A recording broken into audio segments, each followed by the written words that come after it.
Chaque jour, Charles et Carole vous présentent la leçon de l'école du sabbat.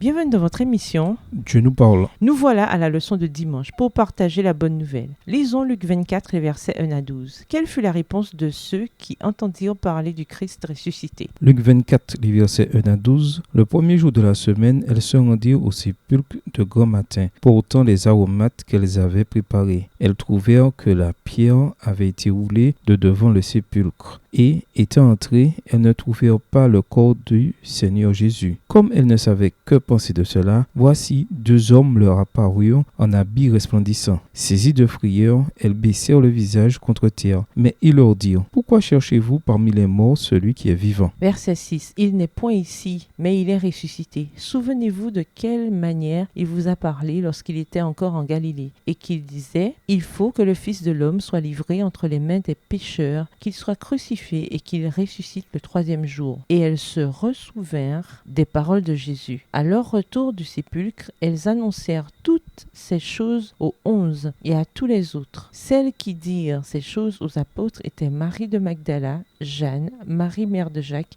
et les autres qui étaient avec elle. Verset 11. Ils tinrent ces discours pour des rêveries, et ils ne crurent pas ces femmes. Mais Pierre se leva et courut au sépulcre. S'étant baissé, il ne vit que les linges qui étaient à terre. Puis il s'en alla chez lui dans l'étonnement de ce qui était arrivé. Tôt le dimanche matin, après la mort de Jésus, Luc dit qu'un certain nombre de femmes se rendirent au tombeau. Elles avaient avec elles des épices, alors elles s'en allaient sans doute s'occuper du corps de Jésus maintenant que le sabbat était terminé. S'attendant à trouver un tombeau toujours scellé, elles furent choquées de découvrir le tombeau vide. Ne sachant trop quoi faire, elles furent saisies de peur quand deux hommes en vêtements éclatants apparurent. Mais ces hommes avaient un message pour elles, leur rappelant les paroles de Jésus. Ils dirent aux femmes que Jésus était bien ressuscité, comme il l'avait dit. Folles de joie, elles retournèrent en hâte là où se trouvaient les disciples et racontèrent ce qu'elles avaient vu et entendu, car elles ne pouvaient réprimer leur enthousiasme. Elles partagèrent avec les autres ce qu'elles avaient appris de Christ. Imaginez ce que ces femmes ont dû ressentir. Elles venaient de vivre quelque chose d'incroyable, mais les disciples qualifièrent leur expérience d'absurdité, version second 21, et refusèrent de les croire. Alors Pierre, ne sachant s'il devait croire ces femmes, courut jusqu'au tombeau pour vérifier leur dire par lui-même. Comme Pierre, nous hésitons souvent à accepter quelque chose simplement sur la foi des paroles de quelqu'un d'autre. Pierre avait écouté ces femmes, mais ce n'est que bien après qu'il put partager leur joie. Au début, sa seule expérience fut de se retrouver devant un tombeau vide. Et Luc dit que cela le laissa simplement dans l'étonnement. Luc 24, le verset 12 dans la version Colombe.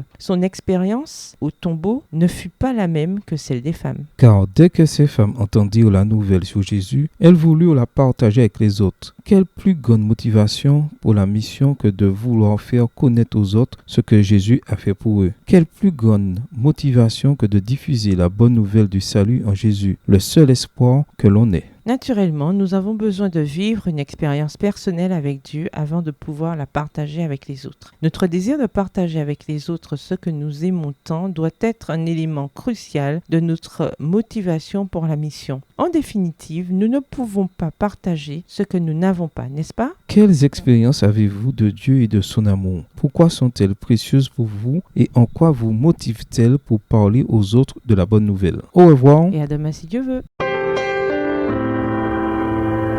Dieu nous parle. Chaque jour, Charles et Carole vous présentent la leçon de l'école du sabbat.